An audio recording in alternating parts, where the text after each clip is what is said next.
ओम विश्वानिदेव सवितरदुरितानि परासुव यद्भद्रं तन्नयासुव।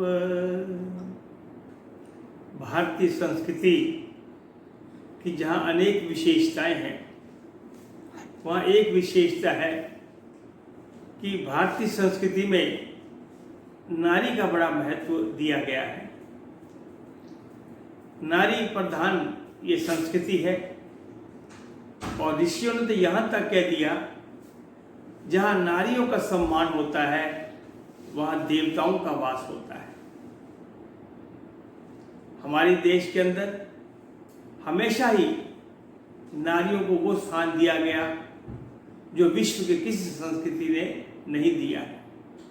मैं एक छोटे से प्रकरण के माध्यम से आपको मैं स्पष्ट करने का प्रयास करूंगा और आपसे आग्रह करूंगा कि इस वीडियो को अंत तक देखें और शुरू में ही इस वीडियो को सब्सक्राइब करें और पसंद आए तो अधिक से अधिक लोगों को शेयर करना, ताकि हम लोगों में सद्विचारों का प्रसार कर सकें। और यही सबसे बड़ा धर्म का काम है, लोगों में श्रेष्ठ विचारों का अधिक से अधिक प्रसार करना।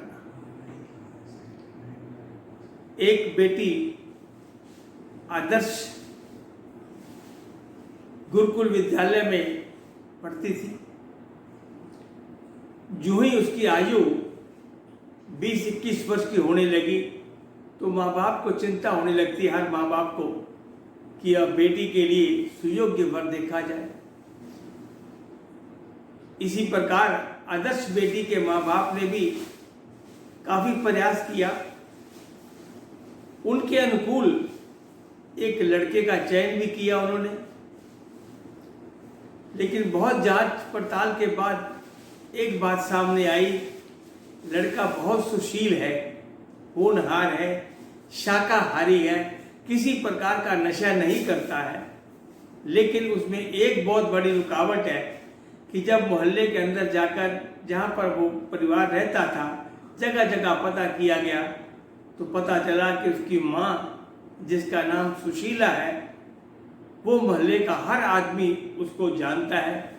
इस कारण से कि कोई मोहल्ले का ऐसा आदमी नहीं जहाँ पर उसका विवाद न हुआ हो। ये सबसे बड़ी त्रुटि है। आदर्श के माँ बाप ने ये बात अपनी बेटी के सामने रखी, बेटी लड़का तो बहुत अच्छा मिला है, शाकाहारी है, किसी प्रकार का भी वो नशा नहीं करता है, धूम्रपान तक नहीं करता है और बड़ी अच्छी आय का साधन भी उसके पास है, एक स्कूल का प्रिंसिपल भी है वो। लेकिन सबसे बड़ी जो रुकावट आ रही है उसकी माँ के स्वभाव के बारे में, कि उसके इर्द गिर्द के लोगों ने बताया कि कोई मोहल्ले का ऐसा परिवार नहीं है जिससे उसका झगड़ा ना हुआ हो। तो बेटी इस पे विचार कर रहा है, क्या आप उस ऐसी महिला के साथ अपना जीवन बिता सकेंगी? ये विचार रही प्रश्न था आदर्श बेटी के सामने में। और उधर माता पिता की व्यवस्था भी थी कि माता पिता बहुत संपन्न नहीं थे, मध्यम वर्गीय परिवार था और सामने लड़का वर जो देखा गया बड़ा अच्छा संपन्न परिवार था। तो बेटी ने मन बनाकर कहा, पिताजी मैं जिस विद्यालय में पढ़ी हूँ वो वैदिक विद्यालय है, गुरुकुल है, जहाँ पर हमें हर तरह की परिस्थिति में व्यवहार करना सिखाया गया है। तो मुझे पूरा कॉन्फिडेंस है कि मैं सुशीला माता जी को भी अपने साथ एडजस्ट कर लूँगी, मैं उनको हर तरह से प्रसन्न करने का प्रयास करूँगी और हमारा जीवन अच्छा चल सकता है। लड़की के माँ बाप ने सुशीला जी से संपर्क किया। फिर वही बात बार बार मन में आती थी। जब मोहल्ले में जाकर बातचीत हुई तो सब ने यही कहा, और तो कोई कमी नहीं है, इसका स्वभाव बड़ा तीखा है और हर एक से रोज न रोज किसी न दिन इसकी झड़प होती रहती है। फिर पुनर्विचार करने पर भी बेटी का मन टटोला तो बेटी ने कहा, नहीं पिताजी मैं एडजस्ट कर लूँगी। घर वालों ने बेटी की सहमति के साथ उनका रिश्ता तय कर दिया। और रिश्ते के साथ परिवार की इस बेटी की शादी कर दी गई। और शादी होकर जो ही घर में आई बहू, तो माँ सुशीला ने सोच लिया हर रोज बाहर वालों से झगड़ा होता है, अब ये भी समाप्त हो जाएगा। क्यों कि अब घर में ही आ गई, मैं इससे निपट लिया करूंगी। सुशीला इस विचारों से अपने आप में संतुष्ट थी। बेटी आ गई, शादी हो गई, और वही बात होने लगी जिसका सबको डर था कि अब हर रोज घर में शीला जी की आवाजें आने लगी। सारा मोहल्ला उनकी आवाजों को सुनता।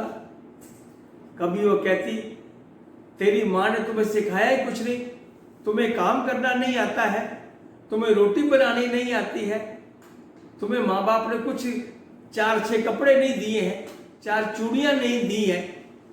इस तरह की बातें वो रोज करती। तुम्हें तो माँ बाप ने जगह तक साफ करनी नहीं सिखाई, तुम्हें बोलना नहीं सिखाया। हर रोज वो नई से नई बात लेकर शीला अपनी बहू से झगड़ा करती, बोलती। लेकिन बहू भी मन बना चुकी थी कि मैंने अपनी माता जी को हर तरह से एडजस्ट करना है, और किसी बात का वो जवाब नहीं देती थी। लेकिन मोहल्ले में क्योंकि आवाजें जाती थी, एक दिन यहां तक उसने कह दिया कि अरे तेरे मुंह में तो जुबान ही नहीं है, तू गूंगी है, मैं इतना बोलती हूं तू उसका उत्तर तक नहीं देती। फिर एक दिन कहने लगी, अरे धरती पे भी जोर से पाँव मारो तो जवाब देती है, तू तो ऐसी है, तुम्हें जितना मर्जी कह लो कोई जवाब ही नहीं देती, तू तो जमीन से भी गई गुजरी है। इस तरह की जब बातें वो करती थी तो मोहल्ले वाले रोज सुनते थे। एक दिन मोहल्ले वाले इकट्ठी होकर लेडीज घर आ गई और कहने लगी, शीला जी क्यों इस बेटी से जो गऊ जैसी है, जो बोलती नहीं जवाब नहीं देती, उससे क्यों रोज पंगे लेती हो? अगर तुम्हें ज्यादा ही लड़ने का शौक है तो हमारे साथ आओ, करो बात जो करनी है, हम तुम्हें ठीक कर देते हैं।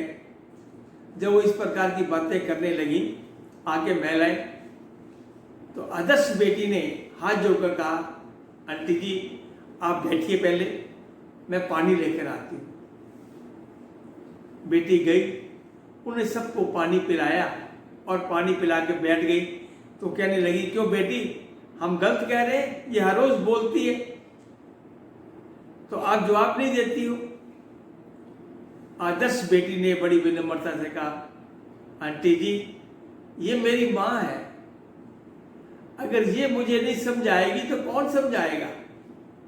मेरी माँ का फर्ज है कि मुझे हर बात पे जहाँ मैं गलती करूँ वो मुझे टोके, मुझे रोके, मुझे समझाए, और मैं उसका बुरा क्यों बनाऊंगी? ये मेरी तो माँ है, ये मेरा भला चाहती है। इसलिए आंटी जी आप, हमारी ये घर की बात है, इसमें आप दखलंदाजी न करें, मुझे माता जी की किसी बात का कोई बुरा नहीं लगता है। इस प्रकार मोहल्ले से जो आई महिलाएं थी वो निरुत्तर हो गई। तो कहने लगी, उठो जी, जब ये माँ बेटी संतुष्ट है तो हमें क्या दिक्कत है। वो जब चले गई तो आदर्श बेटी ने फिर कहा, आंटी जी फिर आइएगा, कोई ऐसी बात नहीं, हमारे घर में सब ठीक है। वो चली गई।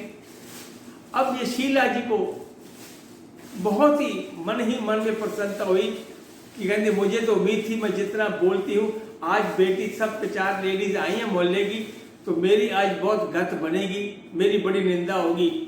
लेकिन इस बेटी ने वास्तव में मुझे माँ बना लिया और सबके सामने मेरी जो इज्जत रखी और सबको निरुत्तर करके भेज दिया। मैं इससे प्रभावित हो गई। उठी शीला और बेटी को गले लगा लिया, नहीं बेटी तू मेरी वास्तव में बेटी है, तू वास्तव में हमारा घर को स्वर्ग बना रही हो, क्योंकि मैंने जो भी कुछ कहा मेरी कमियों को भी आपने पर्दा डाल दिया, और वो परिवार हंसी खुशी होकर रहने लगा। ये परिवार इसलिए रहने लगा कि वो सुशिक्षित बेटी थी और उसने अपनी सासू माँ को, मदर इन लॉ को मदर इन लॉ नहीं बनाया बल्कि मदर बना लिया। उनकी हर कही हुई बात को अपने हृदय में संवार लिया और मन बना चुकी थी कि मैंने हर हाल में अपने घर को स्वर्ग बनाना है।